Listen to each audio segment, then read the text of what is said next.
अरे, सेंसेक्स ऊपर गया, निफ्टी नीचे आ गया। ये लाइनें तो हम हर रोज सुनते हैं, है ना? टीवी पे, न्यूज में, हर जगह। लेकिन ये जो नंबर ऊपर नीचे होते रहते हैं, इनका असली मतलब क्या है? तो चलिए आज मिलकर शेयर बाजार के इस पहेली को सुलझाते हैं। हम सबने सुना है आज मार्केट 500 पॉइंट चढ़ गया, पर इसका मतलब क्या हुआ? मतलब देश में तो हजारों कंपनियां हैं, तो फिर सिर्फ एक अकेला नंबर पूरी इकोनॉमी का हाल कैसे बता सकता है? जरा सोचिए, ये तो वैसा ही है जैसे हर एक कंपनी के शेयर की कीमत पर एक साथ नजर रखना। मतलब हजारों शेयर, कोई ऊपर जा रहा है कोई नीचे, ये तो पूरी खिचड़ी बन जाएगी। किसी के लिए भी ये सब ट्रैक करना लगभग नामुमकिन है। तो भाई इस पूरी उलझन का कोई हल है? जी हाँ, बिल्कुल है। और यहीं पर एंट्री होती है स्टॉक मार्केट इंडेक्स की।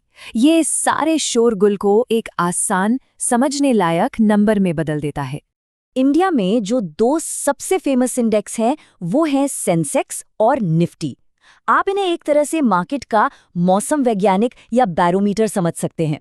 जैसे बैरोमीटर बताता है कि मौसम कैसा रहेगा, वैसे ही ये इंडेक्स हमें बताते हैं कि मार्केट का मूड कैसा है, मतलब इन्वेस्टर्स पॉजिटिव है या नेगेटिव। अब ये इंडेक्स आते कहाँ से हैं?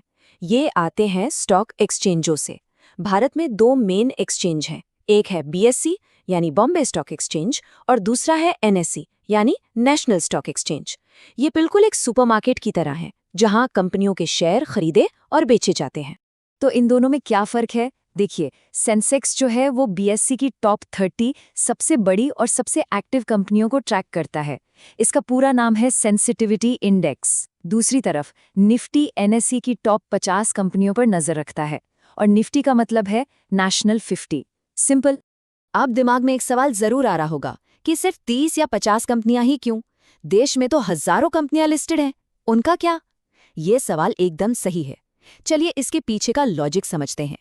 देखिए, इसका पूरा राज मार्केट कैपिटलाइजेशन में छुपा है। इसे आसान भाषा में समझें तो निफ्टी की ये जो 50 कंपनियां हैं ना, ये पूरे स्टॉक मार्केट की आधे से ज्यादा वैल्यू रखती हैं। ये देश की सबसे बड़ी, सबसे ताकतवर कंपनियां हैं। तो अगर ये अच्छा परफॉर्म कर रही हैं, तो हम मान सकते हैं कि ओवरऑल मार्केट का हाल भी अच्छा है। तो सवाल ये है कि इन्हीं कंपनियों को क्यों चुना जाता है? भाई इसके पीछे कुछ ठोस वजह हैं। एक तो ये साइज में सबसे बड़ी हैं, दूसरा इनके शेयर बहुत आसानी से खरीदे बेचे जाते हैं, जिसे हम लिक्विडिटी कहते हैं, और सबसे ज़रूरी बात, ये वेटेड एवरेज पर काम करता है। मतलब रिलायंस जैसी बड़ी कंपनी में अगर हल्का सा भी बदलाव आता है तो उसका असर इंडेक्स पर किसी छोटी कंपनी के बड़े बदलाव से कहीं ज़्यादा होता है। तो ठीक है, हमें ये तो समझ आ गया कि ये इंडेक्स बनते कैसे हैं, पर ये इतने ज़रूरी क्यों हैं? असल में ये एक साथ दो काम करते हैं। एक तो ये थर्मामीटर की तरह रोज़ का हाल बताते हैं, और दूसरा ये एक रिपोर्ट कार्ड की तरह लंबी कहानी भी सुनाते हैं। शॉर्ट टर्म में मतलब रोज़-रोज़ मार्केट एक वोटिंग मशीन जैसा है। कोई खबर आए, कोई अफवाह उड़ी और लोगों के डर या लालच के हिसाब से मार्केट ऊपर नीचे हो जाता है। लेकिन लॉन्ग टर्म में यही मार्केट एक वजन तौलने की मशीन बन जाता है। ये सिर्फ कंपनियों की असली कीमत और देश की आर्थिक तरक्की को तौलता है। और इसी बात को महान इन्वेस्टर बेंजामिन ग्राहम ने बहुत ही बढ़िया तरीके से समझाया था कि शॉर्ट टर्म में तो पॉपुलैरिटी चलती है, लेकिन लंबे समय में सिर्फ वही टिकता है जिसमें असल में वजन हो, मतलब जिसकी बुनियाद मजबूत हो।